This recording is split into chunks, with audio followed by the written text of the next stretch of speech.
This is the Becoming Muslim podcast at untoislam.com, the show that helps people convert to Islam with hosts from the US, UK, and Australia.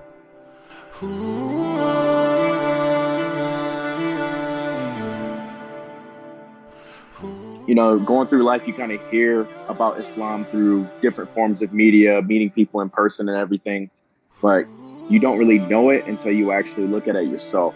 So I became interested.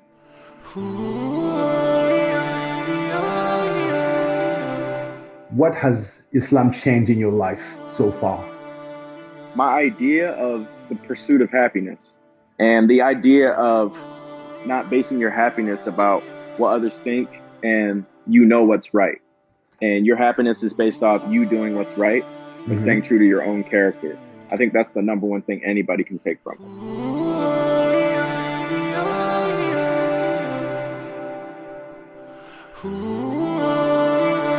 And they see black criminals in movies that went to prison and converted to Islam. So there's a culture behind converting as well.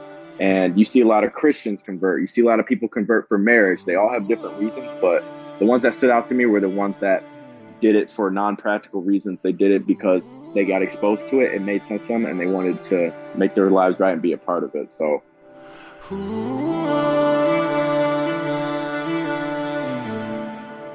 I've only had, slight problems, but when I first started, people didn't know I was Muslim. The Palestine, Israel thing is heavy in the media right now. And people have said certain things, racist things in front of me and didn't realize that I was Muslim. There's been a couple awkward things, but other than that, no issues.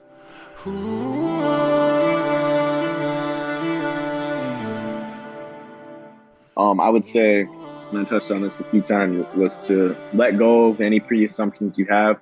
Find someone who is Muslim. Find multiple people that are Muslim. Just talk to them. Ask them. Find someone who is an immigrant. Find someone who grew up here. Find someone who is a businessman. Find a girl who is a doctor. Find black, white. Talk to as many as you can. Ask questions. They will be happy to answer. I guarantee you they will be happy to answer. And just from that, you will understand the joy of Islam.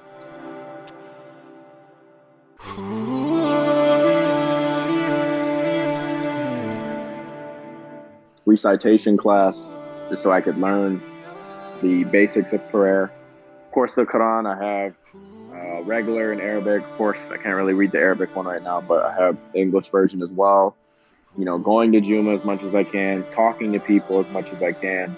Ask if you have a question, ask your imam, just all of that, and just being consistent with it. And, it's just like working out. If you try to do too much too fast, you're going to get burnt out. Slow, consistent, build.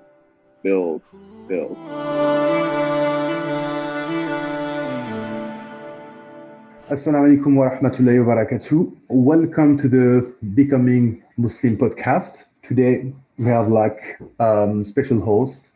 His name is Floyd. So just a few things about Floyd. He converted a couple months ago, officially.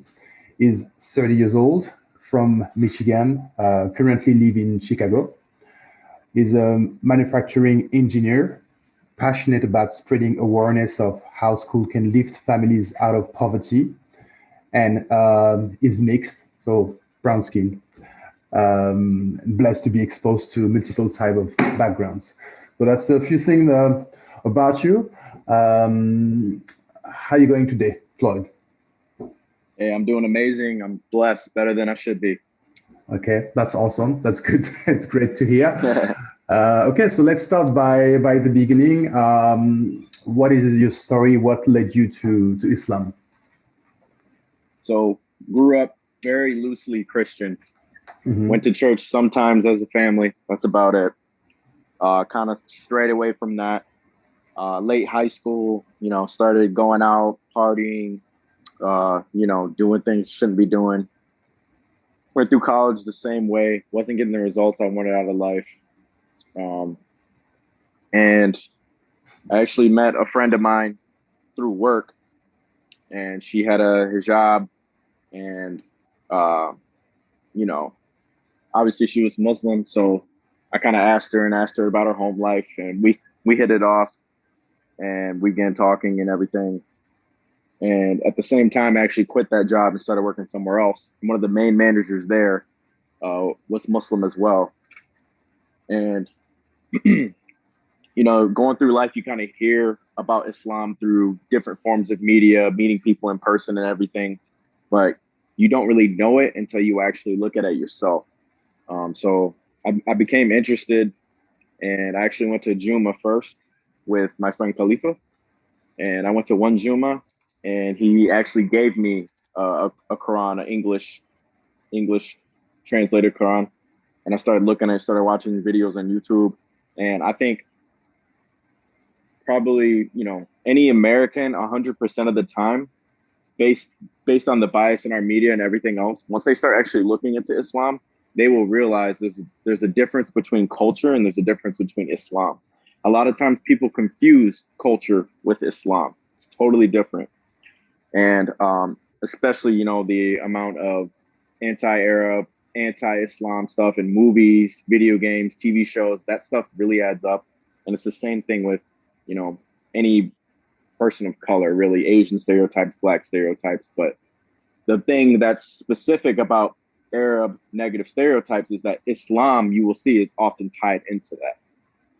And so I think that anyone looking to revert or anyone looking to try and revert will need to definitely outline that and make that clear. Like, just because you see someone who identifies as a Muslim doing things, that they're not necessarily doing that because they're Muslim. Same way that if you see a Catholic person go out and get drunk and commit crimes, you're not saying, oh, he's doing that because he's Catholic. It's very unique that with Arabs, when we see Arabs doing negative things, even if it's a fictional character, they'll be like, oh, those Muslims are crazy. Or, oh, those Muslims do this. Oh, Muslims do that. So that's the first thing I want to just spread awareness on. No matter who I talk to, anyone who's interested, that's the first thing I always step to, because I was guilty of that as well. The media we consume is very powerful and we don't realize it. And then the more I looked into it, I'm like, well, that makes sense. I looked into it a little deeper. I'm like, that definitely makes sense. One of the first things I learned about the 5 prayers a day, the analogy that I really liked is, if you bathe in a river 5 times a day, would you consider yourself dirty? And that's the same thing. You're grounding yourself 5 times a day. You're reminding yourself 5 times a day. You're reminding yourself of the gift of life that Allah has bestowed on you every day. Your body does not belong to you. It belongs to Allah, and you are borrowing it. Everything we have is borrowed. So you have to do your due diligence and make the most of that.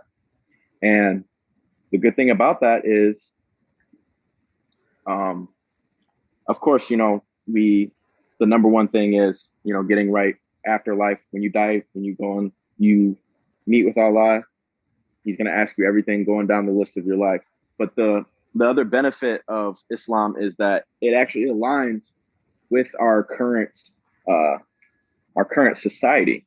Mm-hmm. Another big thing, you look at Muslim businessmen, you look at, especially if you go to any type of STEM, healthcare, engineering, anything like that, business, you see a lot of brown representation. You see a lot of Muslim businessmen, Muslim doctors, Muslim engineers.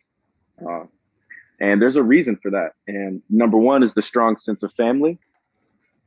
Number two is putting your time the right way. And so you combine all of that, and not only are you going to be right in the afterlife, but it's most likely going to allow you to have a more stable life professionally, within relationships, everything. So it really just changes your perception of everything. And it really is just a guide to life.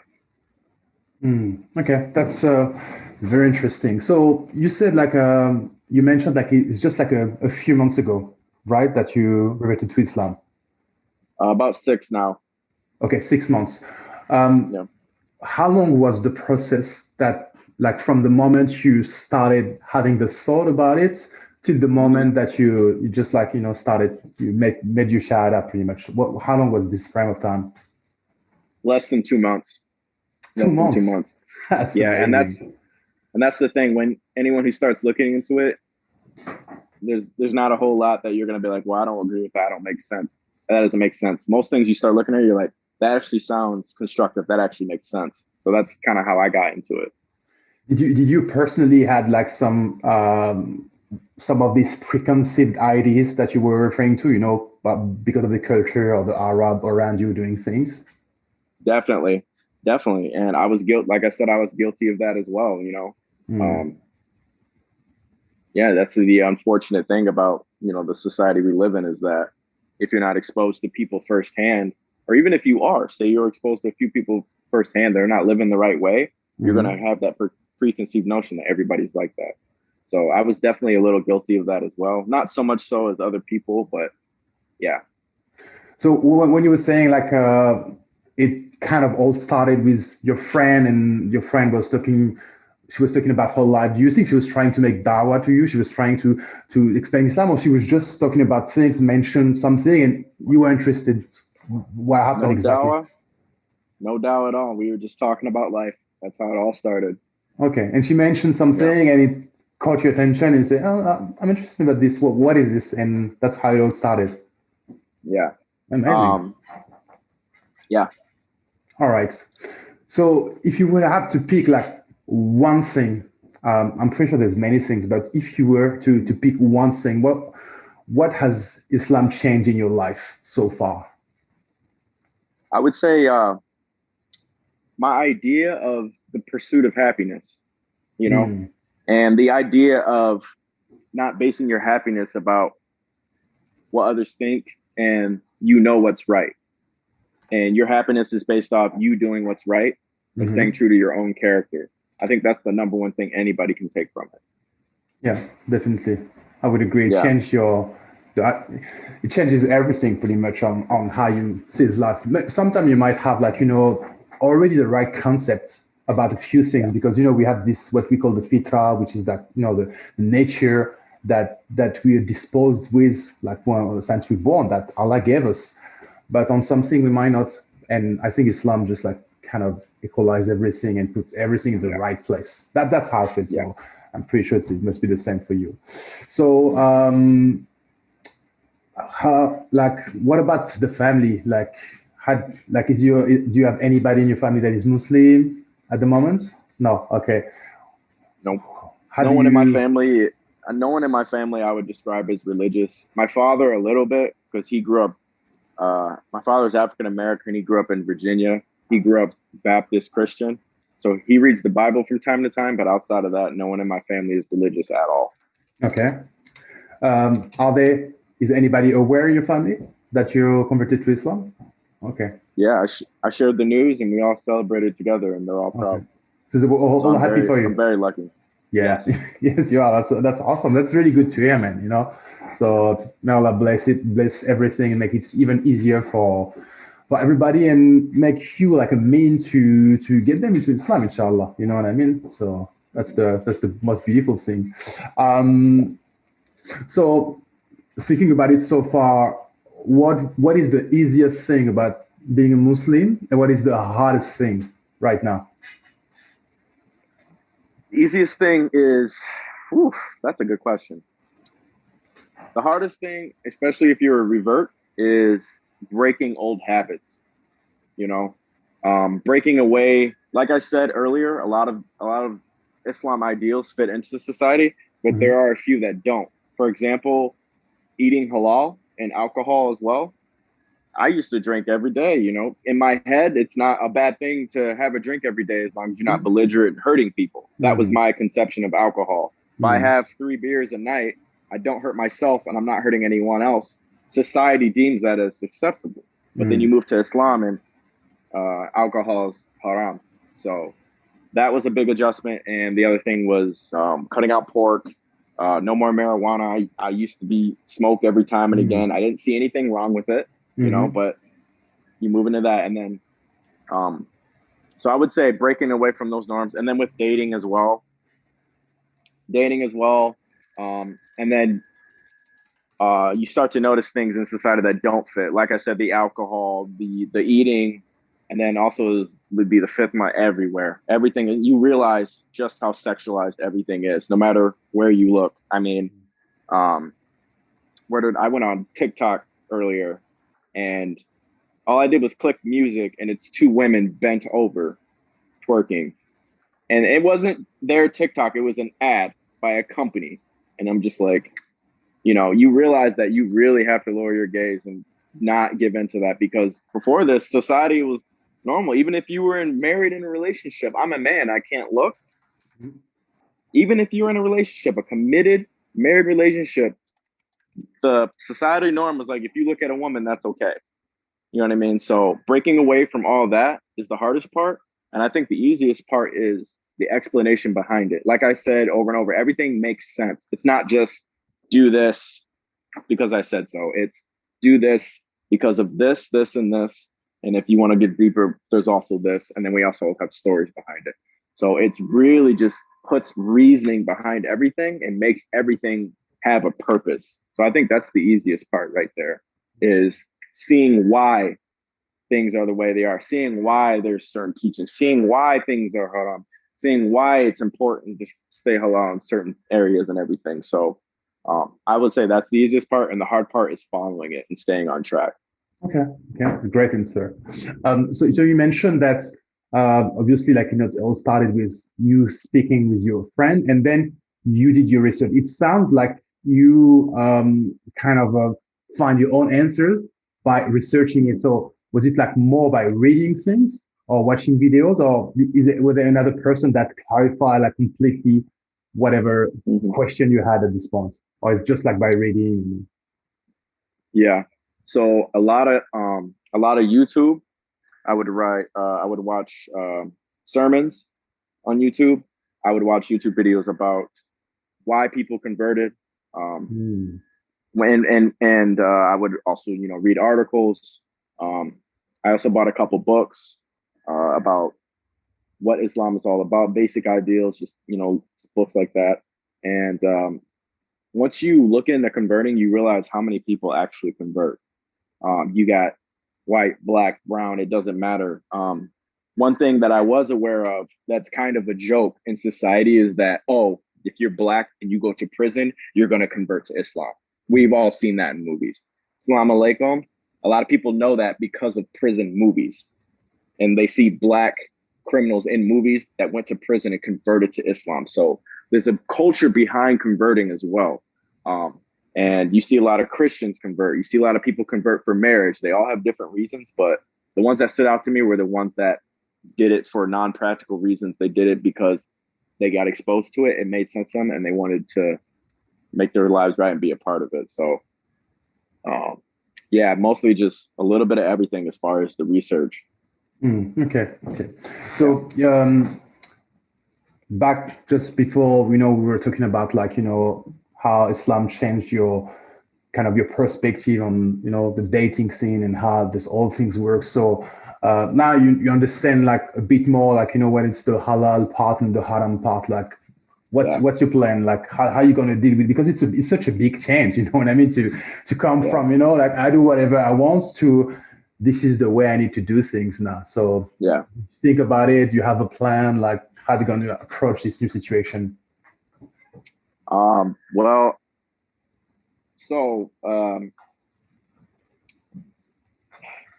So that first friend that I told you about was actually a girl, and part of the reason I started looking into it because I was interested in her, and she was actually interested in me as well. But obviously I'm not Muslim, and so that's kind of the reason I started looking at it, like, what is this converting thing all about? But then as I started looking into it, I realized, okay, this actually just makes sense. So I'm actually in talks with her family and everything, trying to get that going. There's a couple obstacles there, but that's my plan right now. If say something doesn't work out, say her family refuses and she doesn't want to go against their wishes, you got, they say just go out in your community, you meet people, say, hey, my daughter's trying to get married. Do you want to meet her? Or I have a sister that wants to get married. Do you want to come meet the parents? They got social, halal dating sites and stuff like that. So, that's big change. It is. But that's a big change. That's a good way to see it. And if I may Tell you, I think I'm a bit older than you. I'm going to my 40s now.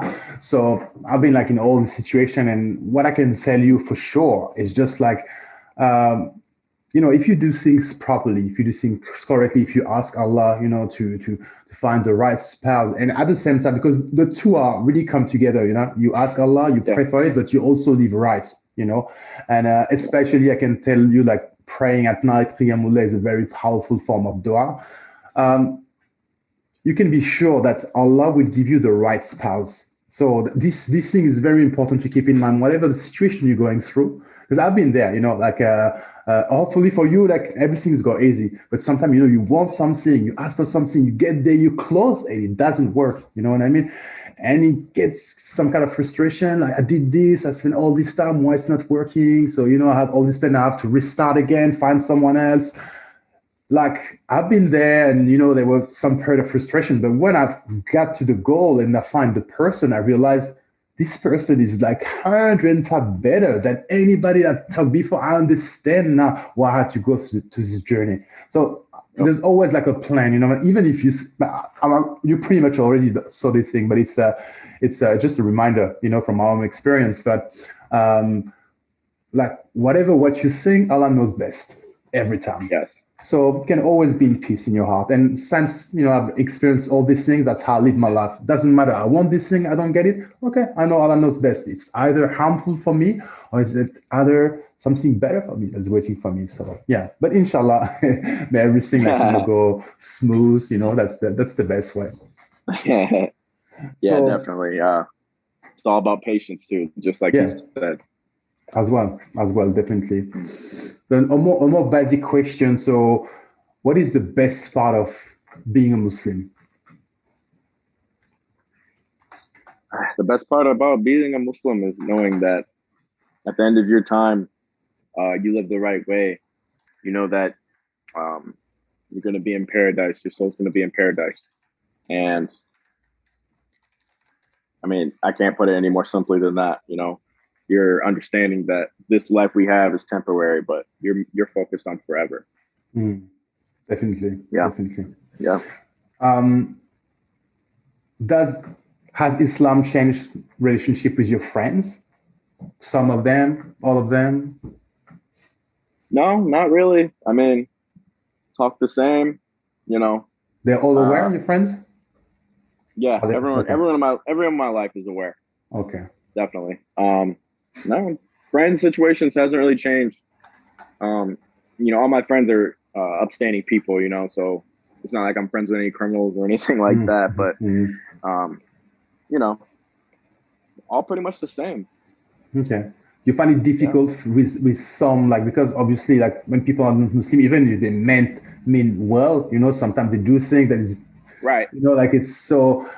Do you find it difficult with some of them, like, to just live your life the way you used to live it before? Because you've changed, but they didn't change, you know what I mean? Even if they're good people. So how do you adjust with this situation if it ever happened? Well, I think if you have good friends and they actually love you, it won't be that hard. That would be the easiest part. It'd be the same thing as if my friend was an alcoholic and they got rid of alcohol for non-religious reasons. I would be exactly the same way in understanding. And everyone's been great. If I did run into that, then at that point I would question the friendship, because if someone can't understand that and put the effort to understand that in you, then maybe they aren't really their friend, and maybe they aren't putting the effort into the friendship like they should be. So, okay. But that hasn't really been hard at all. People understand, and I still go out. But I just get my go-to drink now is a club soda with lime and mint, heavy ice. So I'm not just standing there with a water. I'm standing there. My friends know it's not alcohol, but I can still be in the room and still stand there and feel okay. Yeah, no, that's fair enough. That's the low-key trick. I worked in bars a really long time throughout college. I was a server, bartender. That's how I first started making real money. But that's a good trick for anyone not wanting to drink but still want to maintain that appearances a little bit. Yeah. That's fair enough. So I don't know, like, what's the context in America in terms of being Muslim and working, and so you work in an office? Yeah. Okay. I work in an industrial environment. I run a steel manufacturing line. So I'm in Okay. charge of everyone that works on the line, reporting and solving problems, troubleshooting, everything like that. I'm a manager right now. Okay. Is it the manager that you were mentioning that is Muslim? No, that was at my previous job. Okay. That Okay. was a finance manager at my previous job when I was in sales. Okay. So how do you deal with praying? Because it's a new thing, and now you have to pray 5 times a day. So how do you deal with this at your work? Is it easy? Do they let you? Do they complicate it? It's tough and it's complicated, and obviously being in an office, a quiet office, would be easier. But when you're not only is it a busy environment, but it's a dirty environment. And then on top of that, you're not everyone you work with is your friends, and now you have to worry about people seeing you pray and having to explain it and everything like that. So it's tough. It's definitely tough, but I think most people will respect it, and especially now with PC culture and everything, like you're protected, so you don't really have to worry about it. That's the only good thing about it. Yeah, right. It's one win. But you just have to. I think with that, I would just say, if anybody asks, if anybody comes, you kind of feel them coming from a hateful place, don't let that affect you. Just understand their life experiences. There might be a reason they feel that way. And like I said earlier, a lot of people are indoctrinated into this idea that Arabs and Islam is evil, because of the wars and everything and the media coverage in the Middle East and everything like that. But you just have to understand people. And when you put the effort to understand people, then you can get your message across, and be like, hey, this is actually why I do this. And then if you come at them that way, and if they come at you hateful and you don't come at them hateful back, then maybe that will humble them a little bit and maybe realize like, okay, and it'll end up being respectful. But I've only had, slight problems where when I first started, people didn't know I was Muslim. And the Palestine, Israel thing is heavy in the media right now. And people have said certain things, racist things in front of me and didn't realize that I was Muslim. So there's been a couple awkward things, but other than that, no issues.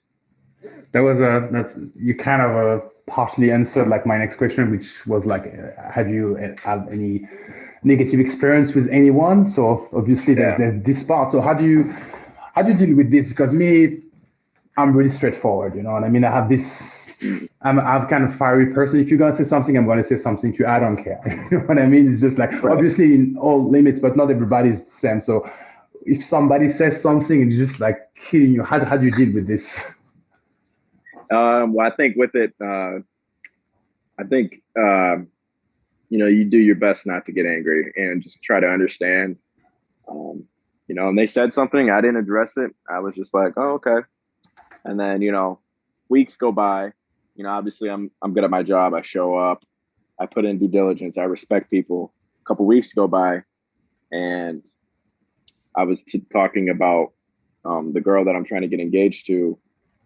And I was talking about her family. And he was like, oh, is her family Muslim? And I was like, oh, yeah. And then he was like, wait, are you Muslim? And I was like, yeah, I am Muslim. And he kind of had that look on his face like, oh, I was like saying that stuff a couple of weeks earlier. And I could tell there was like some guilt there. So I just didn't address it. He knew it was wrong. So there's no point in talking about it. But obviously, if anyone has questions, I'm going to answer them openly and, put the message out there. But the most thing is just not get mad and to not think yourself above people and to just understand. Because like I said, I was guilty of, not heavily, but I was guilty of assumptions and, stereotypes in my head when I was younger and everything like that too. So who am I to judge this person, Yeah. One thing I find fascinating is just like the ignorance of people. I find it like like if we talk about like I don't know, this is how I say things, but and I was trying to see like, but I understand that it's because of culture, because of the media and all these things. But if you talk about like physics or like something like really particular, a subject that not everybody is in touch with, can understand that people don't understand what you're talking about. You know what I mean? But there's like almost 2 billion Muslim people don't even know you pray 5 times a day as a Muslim. You don't eat pork. Yeah. They don't even know this simple thing, and you tell them you're Muslim. They just it's very. I find this very very interesting that how ignorant people are simple things. Especially like I know that in America, like there's like a really huge like propaganda against Muslim and to be viewed a certain way. So I guess it works maybe the other way as well, because it shock them that much that maybe sometimes there's a door to show them things. But I always find it interesting. Anyway, that was just like my own commentary. Is there anything like I was thinking like in terms of anecdote, any funny thing, any strange thing that happened since you become Muslim, any experience that you had that's I don't know, anything that's like I said in the opening that there's a difference between culture and Islam, and just based on my my experience, I think that a lot of Muslims struggle with allowing their culture to supersede Islam, and I see them doing things. It's sad when, as a new Muslim, weeks into my studying, I look at people and know what they're doing is wrong, and they grew up Muslim. Weeks, I'm talking weeks of basic studying, and I can see what they're doing is wrong.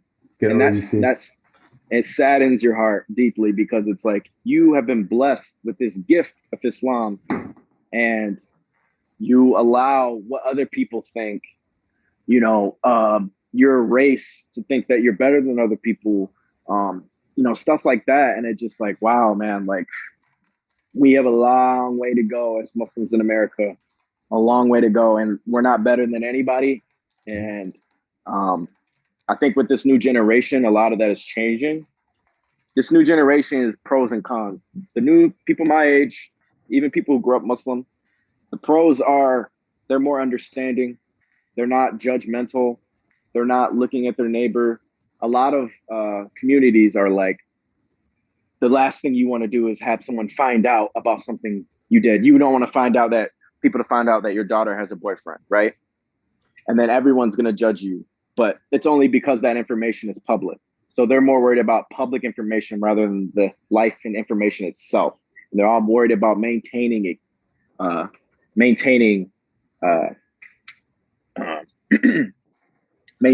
things look. And a lot of things is that I'm in touch with them is a lot of prejudice within the Muslim community as well. I don't want my daughter to date this guy. He's from Iraq. We don't like dirty Iraqis. She's from Somali. What is her dad's black? She half black? No, we don't want them around. They're this, they're that.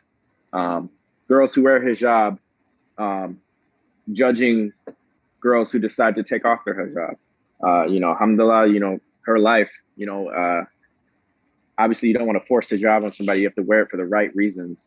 But at the same time, those women who hate on women not wearing hijab, they wear makeup. And it's like, okay, so does that mean that the hate that you're putting on her, does that mean that the women that don't wear makeup and actually wear niqab, can they hate on you the same way? How would you feel about that? And, and it's a lot of that cycle of judging. And I think the pros of this new generation is that that's going away a little bit, but the con is you're seeing a lot more haram with that understanding. So the key is to have that understanding, but at the same time, be honest with yourself about what you're doing with haram, and, being still instilled in your religion, and not buying into that American culture as much, because, you're on social media, you're on TikTok, you're on Instagram, you're on Facebook. Having a boyfriend is normal, right? I mean, no one's going to call you anything if you have a boyfriend. You go to the corner store, tell somebody you have a boyfriend, you meet someone, oh, you have a boyfriend, oh, who is he? Let's meet him. And that's the thing of culture superseding Islam. And that's American culture superseding Islam. Whereas earlier we had Arab culture superseding Islam, or, you know, wherever they're from. It could be African culture superseding Islam. There's a lot of Asians who are Muslim now. Asian culture supersedes Islam. The key is to put Islam first no matter what. And, you know, and at the same time, it's really hard not to get angry at these things. But the solution is not going to be to add more hate into the power. The solution is going to be education and love, and just showing people the ugly things that they do, and a light to where they're going to see, okay, if I do this differently, it's going to spread more love in the world, and, you know, we're all going to be in a better place. So it's very challenging. And I definitely see that the Muslims, at least the Muslims that I meet and see online and in person, we all have a long way to go. And yeah, and we just it's going to be a lot of hard work. There needs to be more masjids. There needs to be a lot more, and there needs to be a lot more youth programs in masjids. A lot of it is just, here's the adult program, study. You don't like it? Well, oh, you like boys? Well, you shouldn't do that. We're not going to talk about it any more deeply than that. Just don't do it. Don't do it because it's against Islam. We're not gonna recognize the feelings that Allah put into you. You know what I mean? One of the things that stood out to me was Allah put the feeling inside men to want women. That's from Allah. He did that, right? And it's not up to us to deny that exists. That exists. You're gonna stumble a lot more if you just deny it. No, I don't want it, right? But if you recognize that, and you recognize the reason that's inside you, and you recognize that there's actually a purpose for that, then you'll do a lot better. A lot of times we fail I see it. We fail children. We're just like, no, don't do that because of this. And we don't explain it to them in a way that they understand. And so I think that is the huge danger right now. And, you know, especially with social media and kids, they have access to the outside world, and scare tactics don't work anymore because they're looking online. They see a successful woman, doesn't wear a hijab, has boyfriends, doing this. She goes to college, she makes money, she has a good life. And now all we see is the outside of that. They're seeing the outside of social media, the shell, and they're saying, well, she did that and she's rich and has a successful life and an amazing husband. Now I don't see the harm of what I'm doing.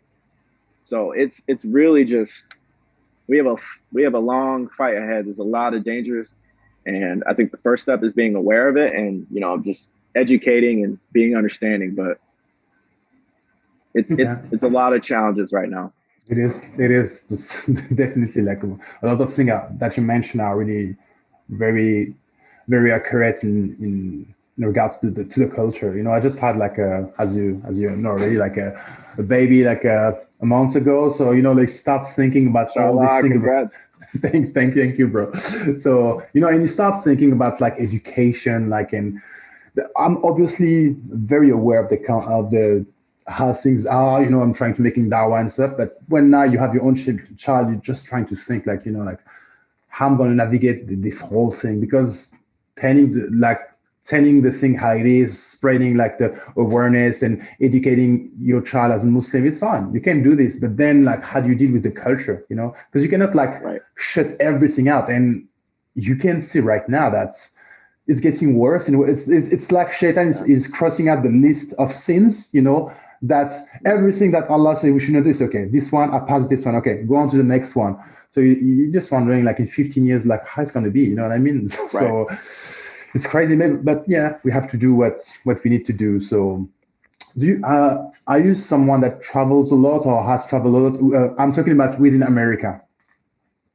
Did you? A little bit, yeah. I mean, I've lived in Kansas, Texas, Alabama, Michigan, Ohio. Now I'm in Illinois. So, yeah. But you say you live in Chicago, right? Yeah. Okay. So you were mentioning just a bit before, you were talking about like we need way more masjid, you know what I mean? And I don't exactly know really the context in each state of how much masjid and how Islam is spread there. So what's the situation in Chicago compared to any other state? Like, what's the most Muslim state? Well, like, can you give me? The highest concentration of Muslims is in Dearborn, Michigan. I believe that's the highest in the country. So where you from? They have. Yeah, I'm from Michigan. Yeah. Okay. So, and that's actually why I met that person is because when you live around there, you're more likely to meet a Muslim because there's more around there. So the fact that that city is like that and they're inviting more and more immigrants and everything, it's a hot spot. That's why I had the opportunity to meet the people that I met. It's because that city is established. But it's mostly immigration. And how it is out here right now, in Chicago, there's only a few masjids, and none of them are huge. There's a couple nice ones though. But yeah, nothing like Dearborn. Okay. How many masjid do you think in whole Chicago? I mean, Chicago is huge. You can drive 2 hours and still be in Chicago. Yeah, just like Melbourne. In my area, there's about, I'd probably say 5 within like a 40-minute drive. Okay. Some of them are just small community centers. Other of them are just regular masjids. But yeah. Okay. Interesting. Okay, so it's very, very, very different. So obviously you're still like studying, like to further your knowledge and to get more. So what's your study regiment at the moment? Like, how do you plan your studying? Yeah, so I try to, if I'm driving, I'll do my best to listen to a khutbah. I have a few books that I'm reading right now. I'm studying Arabic. That's one of the biggest challenges, learning a new language later in life, especially Arabic. I'm taking, I have an Arabic class. When I first converted, I took a prayer and recitation class just so I could learn the basics of prayer. Of course, the Quran, I have regular and Arabic. Of course, I can't really read the Arabic one right now, but I have the English version as well. Going to Juma as much as I can, talking to people as much as I can. Ask if you have a question, ask your imam, just all of that, and just being consistent with it. And, it's just like working out, if you try to do too much too fast, you're going to get burnt out. Slow, consistent, build. And that's my philosophy right now. Yeah, I definitely agree with this. And once again, like I can share my experience. It's just like Shaitan is really smart and he's trying to make you fall at every way. If it cannot make you fall with this way, it's going to take the opposite one. You know what I mean? So it's very like methodical about things. If it cannot make you fall into haram, it's going to say, okay, right, I'm going to use the halal that you're doing to make you fall. You pray, I'm going to, put stuff in your mind that, you don't do enough. You could do way more than this. It's going to push you to a point that you burn yourself out and you leave everything. I've seen this so many times. And especially with new reverts, it happens a lot. Unfortunately, if you're not well, I would say managed, if you don't have like any people around you that explain you all this concept, because it's not enough to just get somebody to get into Islam and say, you're a Muslim, mashallah, now you need to pray and do all these things. There's way more than this, because as you said, there's the culture there, so you need to explain like how the culture is going to work with all that, but also how it's going to work from within, has what you are currently experiencing now. So it's really, really important to explain these things. So you mentioned like already that you. So this podcast obviously is for new Muslim, interesting to Islam. So anything that they hear, inshallah, that can help them to be on the same path. So you said that you were reading some books. Do you mind sharing like what you're reading at the moment, or everything, by the way, all the videos that you've seen, the share you're listening? Yeah. So I would, if you would just have free time and you don't feel like reading, you're kind of just in the car, just YouTube khutbah. Just YouTube, type in khutbah, look at the ones most popular. They're most popular for a reason. Those are the things people are struggling with. Did you say some khutbahs? So khutbah. Okay. Khutbah, yeah, sorry. Sorry, just gonna clarify. Khutbah. So khutbah is the preach, because some people don't understand the Arabic words, so the terms. The khutbah is it's pretty much like a preach. So that's all it is. So that's what you meant. Yeah. Sorry. Go ahead. Yes. Sorry for my pronunciation, but no, that's cool. I'm reading one right now called The Sealed Nectar. It's the Oh, biography. I know a lot of people. I just have another one called Explanation of Important Lessons for Every Muslim. And one thing I would say about if you're looking at books or you're looking at sermons and stuff is to research the author. Make sure that they're coming from the right place and they're established. But as long as you do that, there's so much material out there. definitely. Yeah, Yeah. maybe too much. Too much, I mean, not so much, but in terms that sometimes can be confusing because obviously, and that's something that maybe some new Muslim might be confused about. There's this issue of groups. You know what I mean? There's Yeah. Unfortunately, just like in any religion, there's groups. So there's some people are going to say, no, it's supposed to be like this, and other people are going to say, no, it's supposed to be like that. Right. So in terms of football, who do you listen at the moment? Like, who would you recommend? Say, oh, I really like this guy. If you're interested, I think he's pretty good. I mean, obviously you got the main one is Mufti. Everybody knows Mufti. You know what I mean? He's probably the most famous one. Probably gonna be like that for a while. You're referring about Mufti Menk, right? Yeah. Everyone knows Mufti. He's like, the main one. The other one that I really like, let me see his name. His first name's E.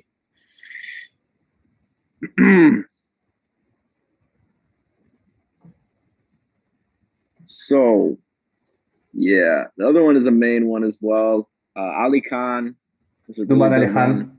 Numan Ali Khan. Yeah, Yeah. There's one more that I want to bring up, and then there's a lot of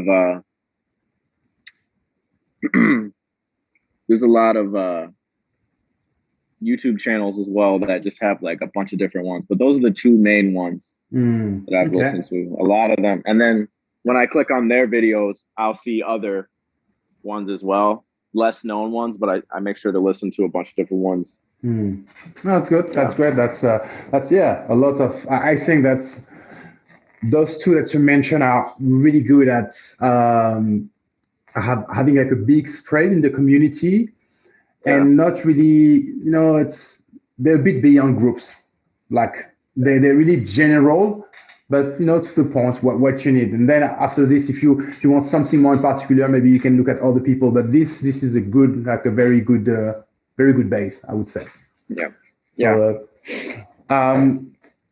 I think you kind of also answer my next question in a way, but did you feel at any point that you've started to make dawah yourself now? I mean, like spreading the message of Islam to other people. I know you've been Muslim for only 6 months, but like when it's in your heart, you want to share, Yeah. I would say maybe nothing official, but I think anybody who makes a good representation and sees you have a happy, successful life, that's kind of a form as well. But I would obviously, the reward for that is great. So definitely in the future. Inshallah, that Allah make it easy for you to be like like a voice for Islam. You know what I mean? You seem like somebody that understands things, so it makes it easier for other people to communicate with. And I find like you and I know we have these things when being mixed and like give you like some kind of bridge, kind of be a bridge between this and that. And that helps a lot. Like, for example, like I know it's not everybody, of course, but when the person is Arab, for example, grew up in Islam and try to, try to explain Islam to another person, sometimes there's this thing that, but it's an Arab thing, is you think you were born in it, that's what you are. So sometimes there's this wall, but when you're in between, I've never been in Islam before. And that's the beauty sometimes of being a revert. You can say, no, I was just like you, man. I was exactly at the same place, but now I'm here. You can be here, there, and it's more relatable, I think, for another revert. So yeah, inshallah, man. Right. Allah make it easy for you and guide you in this path even more. So I wanted to know, like, so you mentioned like at the beginning of the interview, you went to Jumu'ah. I think that was part of the first thing that you do. So after reverting to Islam, when you went for the first Jumu'ah on your own, how did you feel? Like nobody's, it's just like that's your own choice now. I'm going as a Muslim doing my obligation of Jumu'ah. How did you feel? I felt joyous. Joyous? I just felt joyous. It was a joyous occasion. Of course. That's especially just being in a group like that, and just feeling the positivity in the room. Everybody's happy for you. Definitely just happy occasion. I forgot to ask you, like, how did you make your shahada? Is it like something personal, or did you do it in public with someone? Like, how did shahada, by the way, is the way you enter in Islam. It's a testimony of faith. So that's what shahada means. So how did it work for you? How did you do it? I told somebody, one of the leaders at the imam, that I want to do a shahada after Jummah. Mm-hmm. Wow. The imam came right up to me in front of everybody, said, "Repeat after me." Yeah. Allah is the one true God. We know the rest. Right in front of everybody. Did you get everybody to hug you in a line? Yeah. Did they do it? Yeah. That's the beautiful part. Yeah. Everybody's that's something that it's amazing about this. It's just like you have somebody, and it's happening every mosque, every time. So somebody comes to Islam, nobody knows.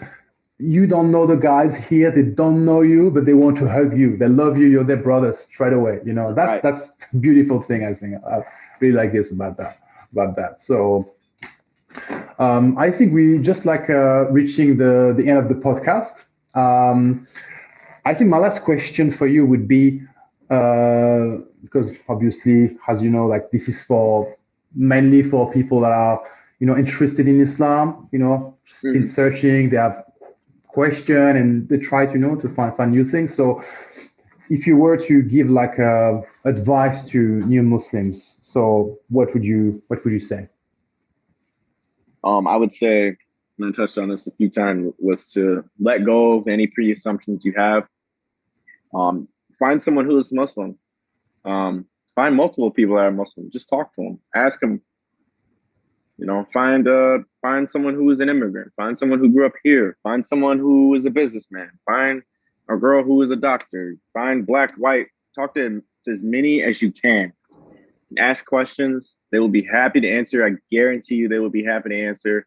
And just from that, you will understand the joy of Islam. And I would say just that would be my number one thing. And then just understand that the purpose of Islam is to do right by Allah first, and then also through doing that, you will feel happiness. And it's a recipe for happiness in your own life. And then if you have a family, instilling that in them, it'll be happiness in their life, and you will just have blessings on you. So, and just take it slow and just one brick at a time. And that's all I would say. Alhamdulillah, I mean, it's a beautiful way to wrap it all up. So I agree with you. And once again, so thank you for being on the podcast today. That was Floyd. So maybe one last thing, if anybody, let's say, because we're going to publish this podcast, obviously, if anybody want to reach out to you, they have any question and say, I'm interested in him, I want to ask him question, how can they reach out to you if you want them to? Yeah, I would say the best way would be to shoot me an email. That's going to be flmorris@umich.edu. That's FLMORRIS.umich, which is UMICH.edu. Shoot me an email. We'll go from there and how to get in deeper contact, or we can just talk through email. And I'm happy to talk to anybody. Okay, that's awesome. We'll put this in the note of the podcast, inshallah, for anybody who is interested to get in touch with you. So, barakallahu fiqh for your time today. Assalamu alaikum, and thank you again, Floyd.